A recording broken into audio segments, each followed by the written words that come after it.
ప్రస్తుతం అయితే మరి వాతావరణ శాఖ కేంద్రంలో ఉన్నాము. ఎందుకంటే నిన్నటి నుంచి కూడా చూస్తున్నట్లయితే హైదరాబాద్ నగరంలో ఎడతెరిపి లేని వానలైతే కురుస్తూ ఉన్నాయి.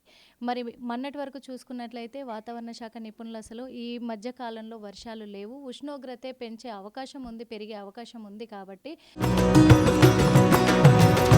పాతికేళ్ల ప్రస్థానం, ప్రవాసంలో మన సంస్కృతి సామ్రాజ్యం, మన సిలికానాంధ్ర ఇప్పుడు అమెరికా గడ్డ దద్దరిల్లేలా, తెలుగు రక్తం ఉరకలెత్తేలా చరిత్ర పుటల్లో నిలిచిపోయే రజతోత్సవ మహా సంగ్రామ సంబరం, విశ్వవ్యాప్త తెలుగు దిగ్గజాల అక్షర కవాతు, అద్భుత కళా వైభవం. రండి, మన అస్తిత్వాన్ని విశ్వఖ్యాతిని చాటి చెబుదాం. ఆగస్టు 1న అమెరికా కాలిఫోర్నియా ఓక్లాండ్ ఎరీనాలో సిలికానాంధ్ర రజతోత్సవ వేడుకలో పాల్గొందాం. వర్షాలు లేవు అని చెప్పినట్టుగా కూడా తెలుసు. కానీ ఇప్పుడు మరి బంగాళాఖాతంలో ఉపరితలము లో ఏర్పడ్డటువంటి అల్పపీడనం వల్ల కూడా వర్షం అనేది నమోదవుతుంది అనేది కూడా తెలుస్తూ ఉంది. అసలు భారీ వర్షాలు పడే అవకాశం ఉందా, లేకపోతే వర్షాలు మళ్ళీ ఆగిపోయే అవకాశం ఉందా, ఉష్ణోగ్రత స్థాయి ఎలా ఉంది ఏంటి అని తెలుసుకోవడానికి ప్రస్తుతం మనతో పాటు వాతావరణ శాఖ నిపుణులు రాజుగారు ఉన్నారు. అడిగి తెలుసుకునే ప్రయత్నం చేద్దాం. సార్, నిన్న చూసుకున్నట్లయితే కూడా మళ్ళీ ఒకసారిగా భారీ వర్షం అయితే నమోదవుతూ ఉంది. హైదరాబాద్ నగరంలో చాలా చోట్ల ట్రాఫిక్ జామ్ కూడా అయ్యింది. 4-5 రోజుల క్రితం చూసుకున్నట్లయితే కూడా వాతావరణ శాఖ నిపుణులే చెప్పారు కదా, వర్షాలు లేవు, ఉష్ణోగ్రత పెరిగే అవకాశం ఉంది అని చెప్పేసి. సడన్గా ఉన్నట్టుండే వాతావరణంలో మార్పులు ఏంటి? మేడం, నిన్న హైదరాబాద్ పరంగా చూసుకున్నట్లయితే భారీ వర్షాలు అయితే అవ్వలేదండి. నిన్న మోస్తారు వర్షం ఎగ్జాక్ట్ మనకి 4 సెంటీమీటర్ అండ్ బిలోనే మనకి వర్షపాతం నమోదు జరిగింది. మనకి ముఖ్యంగా చూసుకున్నట్లయితే నిన్న ఒక అల్పపీడన ప్రాంతం అనేది వాయు బంగాళాఖాతంలో ఏర్పడడం జరిగింది. అది నిన్న మార్నింగ్కి బలపడి వాయుగుండంగా మారింది. క్రమేపీ అది స్లోగా మూవ్ అవుతూ ఇవాళ అదే ప్రాంతంలోనే ఉంది. ముఖ్యంగా ఉత్తర ఒడిశా అండ్ ఏమంటాం దక్షిణ వెస్ట్ బెంగాల్ ఆ ప్రాంతంలో ఉంది, సాగర్ ఐలాండ్ 30 కిలోమీటర్ల దూరంలో. సో దీని ప్రభావం వలన కొంచెం మనకి యాక్చువల్ ఒడిశా అండ్ ఛత్తీస్గఢ్లో ఎక్కువ వర్షపాతం ఉంది. బట్ టువర్డ్స్ మనకి తెలంగాణ చూసుకున్నట్లయితే ముఖ్యంగా కొన్ని జిల్లాల్లో ఎస్పెషల్లీ ఉత్తర ఈశాన్య జిల్లాలోనే దీని ప్రభావం ఉందండి. నిన్న అయితే మాత్రం తెలంగాణ పరంగా చూసుకున్నట్లయితే మనకి 7 సెంటీమీటర్ల వర్షపాతం అన్నది అత్యధిక వర్షపాతం అండి. మనకి క్రైటీరియా ఏదైతే ఉందో 64.5 కన్నా ఎక్కువ ఉండాలి కాబట్టి ఇది జరిగింది కాబట్టి దాన్ని మనం భారీ వర్షం కింద పిలుస్తున్నాం. బట్ నార్మల్ మనం వాడుక భాషలో చూసుకున్నట్లయితే ఇది భారీ వర్షం అయితే కాదండి. ఎందుకంటే విస్తారమైన వర్షాలు లేవు. నిన్న భారీ వర్షాలు విస్తారంగా తేలికపాటి జల్లులు బాగా కురిసినాయండి నిన్న. అంటే ఆల్మోస్ట్ అంటే ఎవ్రీ డిస్ట్రిక్ట్ ఆఫ్ తెలంగాణ నిన్న ఒక అట్లీస్ట్ 1 మిల్లీమీటర్ రెయిన్ఫాల్ అనేది రికార్డ్ అవ్వడం జరిగింది నిన్న. సో అటువంటి ఏమంటాం ప్రభావం అయితే నిన్న ఉందండి. ఇవాళ ముఖ్యంగా చూసుకున్నట్లయితే ఇవాళ కూడా మనకి అటువంటి ఏమంటాం స్థితిగతులే ఉన్నాయి. ముఖ్యంగా మనం చూసుకున్నట్లయితే అండి ఉత్తర జిల్లాలు ఇక్కడైతే మీకు ఎల్లో వార్నింగ్ చూస్తున్నారు. ఇక్కడ ఈ జిల్లాల్లో మనకి 1-2 చోట్ల మళ్ళీ అలాగే 7 సెంటీమీటర్లు 8 సెంటీమీటర్లు ఈ దాంట్లోనే మనకి వర్షపాతం నమోదయ్యే అవకాశాలు ఉన్నాయి. సో దాని గురించి మేము ఈ జిల్లాల్లో 1-2 చోట్ల భారీ వర్షాలు కురిసే అవకాశం ఉందని చెప్తున్నామండి. అంటే ఇక్కడ ఎల్లో అలర్ట్ జారీ చేయడం కానీ, ఆరెంజ్ అలర్ట్ జారీ చేయడం కానీ తెలంగాణ రాష్ట్ర వ్యాప్తంగా ఒకవేళ అలర్ట్ చేస్తే ఎక్కడెక్కడ ప్రాంతాలలో అలర్ట్? ఇవాళ మనం ముఖ్యంగా చూసుకున్నట్లయితే అండి ఉత్తర జిల్లాలు ఆదిలాబాద్, కొమరంభీం ఆసిఫాబాద్, నిర్మల్, మంచిర్యాల, జగిత్యాల, రాజన్న సిరిసిల్ల అండ్ మనకి పెద్దపల్లి, భువనగిరి నాట్ భువనగిరి, జయశంకర్ భూపాలపల్లి, ములుగు, భద్రాద్రి కొత్తగూడెం, ఖమ్మం, వరంగల్ అండ్ మహబూబాబాద్ ఈ డిస్ట్రిక్ట్స్లో మనం ఈరోజు 1-2 చోట్ల కొంచెం ఈ భారీ వర్షాలు కురిసే అవకాశం ఉన్నట్లు చెప్తున్నాను. మిగతా అన్ని జిల్లాల్లో కూడా తేలికపాటి నుండి మోస్తారు వర్షాలు విస్తృతంగా ఉంటాయి. దీనితో పాటుగా రాష్ట్ర వ్యాప్తంగా కూడా 30-40 కిలోమీటర్లు ప్రతి గంటకి వేగంతో ఉపరితల గాలులు వీచే అవకాశం కూడా ఉన్నాయండి. ఉరుముల మెరుపులతో కూడుకున్నటువంటి వర్షం ఏమన్నా సంభవించే అవకాశాలు ఉన్నాయా? ప్రజలకు ఎటువంటి సూచనలు? ప్రస్తుతం ఉన్న వాతావరణ పరిస్థితులు చూసుకున్నట్లయితే అండి ఉరుములు మెరుపులతో ఉండే వర్షాలు ఉండే అవకాశం బాగా తక్కువ. 1-2 చోట్ల రాష్ట్ర వ్యాప్తంగా చూసుకున్నట్లయితే 1-2 చోట్ల మాత్రమే ఉండే అవకాశాలు ఉన్నాయండి. ఎందుకంటే నిన్న పడిన వర్షం వల్ల టెంపరేచర్స్ అన్నవి తగ్గుముఖం పట్టినవి. సో మనకి ఇటువంటి పరిస్థితులు ఉరుములు మెరుపులతో వర్షాలన్నీ కురవవు.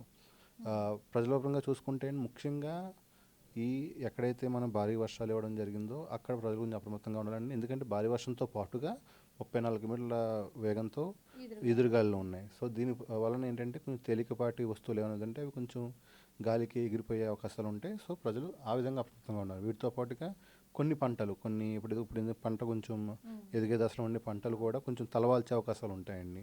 సో అవి ఉంచకుండా ముఖ్యంగా ఉద్యానవన పంటలు ఏది ఉంటాయో వాటికి సపోర్ట్గా కొంచెం వెదురు గడలు కానీ లేదంటే సపోర్ట్ మెటీరియల్ కానీ వాళ్ళు ఉంచుకున్నట్లయితే ఆ ప్రభావం ఉండదండి. ఏపీలో ఎలా ఉండబోతుంది సార్ ఇప్పుడు వాతావరణం? ఆంధ్రప్రదేశ్లో కూడా చూసుకున్నట్లయితే అండి ముఖ్యంగా మనకి ఉత్తర ఆంధ్రప్రదేశ్ అక్కడ ఎక్కువ మనకి కొంచెం వర్షపాతాలు నమోదే అవకాశాలు ఉన్నాయి.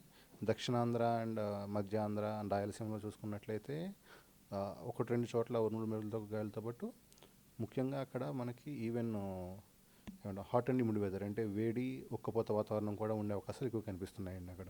హైదరాబాద్ నగరంలో రానున్న ఈ వారం రోజుల్లో ఎలా ఉండబోతుంది? వర్షాలు నమోదయ్యే అవకాశాలు ఉన్నాయా, లేకపోతే ఉష్ణోగ్రత పెరిగే అవకాశాలు? ఇప్పుడున్న పరిస్థితులు చూసుకున్నప్పుడు హైదరాబాద్లో ఇటువంటి వాతావరణం ఉంటుందండి. తేలికపాటి నుంచి మోస్తరు వర్షపాతాలు చాలా చోట్ల ఉండే అవకాశాలు ఉన్నాయి. ఎదురుగాలు కూడా ఉంటాయి. టెంపరేచర్స్ కూడా మనకి 32-33 డిగ్రీలు ఈ రేంజ్లోనే ఉండి కొంచెం ఆహ్లాదకరమైన వాతావరణం ఉంటుందండి.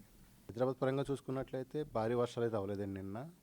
మోస్తరు వర్షం ఎగ్జాక్ట్ మనకి 4 సెంటీమీటర్ బిలోనే మనకి వర్షపాతం నమోదు జరిగింది. మనకి ముఖ్యంగా చూసుకున్నట్లయితే నిన్న ఒక అల్పపీడన ప్రాంతం అనేది వాయు బంగాళాఖాతంలో ఏర్పడడం జరిగింది. అది నిన్న మార్నింగ్కి బలపడి వాయుగుండంగా మారింది. క్రమేపీ అది స్లోగా మూవ్ అవుతూ ఇవాళ అదే ప్రాంతంలోనే ఉంది. ముఖ్యంగా ఉత్తర ఒడిశా అండ్ ఏమంటాం దక్షిణ వెస్ట్ బెంగాల్ ఆ ప్రాంతంలో ఉంది. సాగరాలని 30 కిలోమీటర్లలో. సో దీని ప్రభావం వలన కొంచెం మనకి ఒడిశా అండ్ ఛత్తీస్గఢ్లో ఎక్కువ వర్షపాతం ఉంది. బట్ టువర్డ్స్ మనకి తెలంగాణ చూసుకున్నట్లయితే ముఖ్యంగా కొన్ని జిల్లాల్లో ఎస్పెషల్లీ ఉత్తర ఈశాన్య జిల్లాలోనే దీని ప్రభావం ఉందండి. నిన్న అయితే మాత్రం తెలంగాణ పరంగా చూసుకున్నట్లయితే మనకి 7 సెంటీమీటర్ల వర్షపాతం అన్నది అత్యధిక వర్షపాతం అండి. మనకి క్రైటీరియా ఏదైతే ఉందో 64.5 కన్నా ఎక్కువ ఉండాలి కాబట్టి ఇది జరిగింది కాబట్టి దాన్ని మనం భారీ వర్షం కింద పిలుస్తున్నాం. బట్ నార్మల్ మనం వాడుక భాషలో చూసుకున్నట్లయితే ఇది భారీ వర్షం అయితే కాదండి. ఎందుకంటే విస్తారమైన వర్షాలు లేవు నిన్న. భారీ వర్షాలు విస్తారంగా తేలికపాటి జల్లులు బాగా కురిసినాయండి నిన్న. అంటే ఆల్మోస్ట్ అంటే ఎవ్రీ డిస్ట్రిక్ట్ ఆఫ్ తెలంగాణ నిన్న అట్లీస్ట్ 1 మిల్లీమీటర్ రెయిన్ఫాల్ అనేది రికార్డ్ అవ్వడం జరిగింది నిన్న. సో అటువంటి ఏమంటాం ప్రభావం అయితే నిన్న ఉందండి. ఇవాళ ముఖ్యంగా చూసుకున్నట్లయితే ఇవాళ కూడా మనకి అటువంటి ఏమంటాం స్థితిగతులే ఉన్నాయి. ముఖ్యంగా మనం చూసుకున్నట్లయితే అండి ఉత్తర జిల్లాలు ఇక్కడైతే మీకు ఎల్లో వార్నింగ్ చూస్తున్నారు. ఇక్కడ ఈ జిల్లాల్లో మనకి 1-2 చోట్ల మళ్ళీ అలాగే 7 సెంటీమీటర్లు 8 సెంటీమీటర్లు ఈ దాంట్లోనే మనకి వర్షపాతం నమోదయ్యే అవకాశాలు ఉన్నాయి. సో దాని గురించి మేము ఈ జిల్లాల్లో 1-2 చోట్ల భారీ వర్షాలు కురిసే అవకాశం ఉందని చెప్తున్నామండి. అంటే ఇక్కడ ఎల్లో అలర్ట్ జారీ చేయడం కానీ, ఆరెంజ్ అలర్ట్ జారీ చేయడం కానీ తెలంగాణ రాష్ట్ర వ్యాప్తంగా ఒకవేళ అలర్ట్ చేస్తే ఎక్కడెక్కడ ప్రాంతాలలో అలర్ట్? ఇవాళ మనం ముఖ్యంగా చూసుకున్నట్లయితే అండి ఉత్తర జిల్లాలు ఆదిలాబాద్, కొమరంభీం ఆసిఫాబాద్, నిర్మల్, మంచిర్యాల, జగిత్యాల, రాజన్న సిరిసిల్ల అండ్ మనకి పెద్దపల్లి, భువనగిరి జయశంకర్ భూపాలపల్లి, ములుగు, భద్రాద్రి కొత్తగూడెం, ఖమ్మం, వరంగల్ అండ్ మహబూబాబాద్ ఈ డిస్ట్రిక్ట్స్లో మనం ఈరోజు 1-2 చోట్ల కొంచెం ఈ భారీ వర్షాలు కురిసే అవకాశం ఉన్నట్లు చెప్తున్నాను. మిగతా అన్ని జిల్లాల్లో కూడా తేలికపాటి నుండి మోస్తారు వర్షాలు విస్తృతంగా ఉంటాయి. దీనితో పాటుగా రాష్ట్ర వ్యాప్తంగా కూడా 30-40 కిలోమీటర్లు ప్రతి గంటకి వేగంతో ఉపరితల గాలులు వీచే అవకాశం కూడా ఉన్నాయండి. ఉరుముల మెరుపులతో కూడుకున్నటువంటి వర్షం ఏమైనా సంభవించే అవకాశాలు ఉన్నాయా? ప్రజలకు ఎటువంటి సూచనలు? ప్రస్తుతం ఉన్న వాతావరణ పరిస్థితులు చూసుకున్నట్లయితే అండి ఉరుములు మెరుపులతో ఉండే వర్షాలు ఉండే అవకాశం బాగా తక్కువ. 1-2 చోట్ల రాష్ట్ర వ్యాప్తంగా చూసుకున్నట్టు 1-2 చోట్ల మాత్రమే ఉండే అవకాశాలు ఉన్నాయండి. ఎందుకంటే నిన్న పడిన వర్షం వల్ల టెంపరేచర్స్ అన్నవి తగ్గుముఖం పట్టినవి. సో మనకి ఇటువంటి పరిస్థితులు ఉరుములు మెరుపులతో వర్షాలన్నీ కురవవు. ప్రజలపరంగా చూసుకుంటే ముఖ్యంగా ఎక్కడైతే మనం భారీ వర్షాలు ఇవ్వడం జరిగిందో అక్కడ ప్రజలు కొంచెం అప్రమత్తంగా ఉండాలండి. ఎందుకంటే భారీ వర్షంతో పాటుగా 34 కిలోమీటర్ల వేగంతో ఎదురుగాలులు ఉన్నాయి. సో దీని వలన ఏంటంటే కొంచెం తేలికపాటి వస్తువులు ఏమైనా ఉంటే అవి కొంచెం గాలికి ఎగిరిపోయే అవకాశాలు ఉంటాయి. సో ప్రజలు ఆ విధంగా అప్రమత్తంగా ఉండాలి. వీటితో పాటుగా కొన్ని పంటలు ఇప్పుడు పంట కొంచెం ఎదిగే దశలో ఉండే పంటలు కూడా కొంచెం తలవాల్చే అవకాశాలు ఉంటాయండి.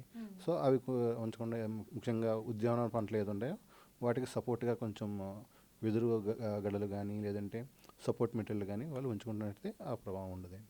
ఏపీలో ఎలా ఉండబోతుంది సార్ ఇప్పుడు వాతావరణం?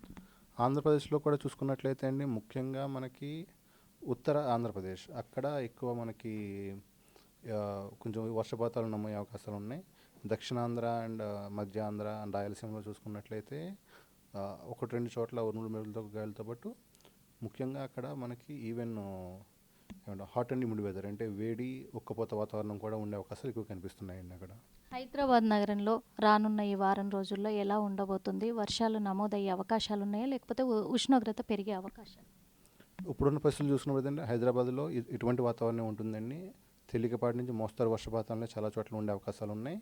ఎదురుగాలు కూడా ఉంటాయి. టెంపరేచర్స్ కూడా మనకి 32, 33 డిగ్రీలు ఈ రేంజ్లోనే ఉండి కొంచెం ఆహ్లాదకరమైన వాతావరణం ఉంటుందండి.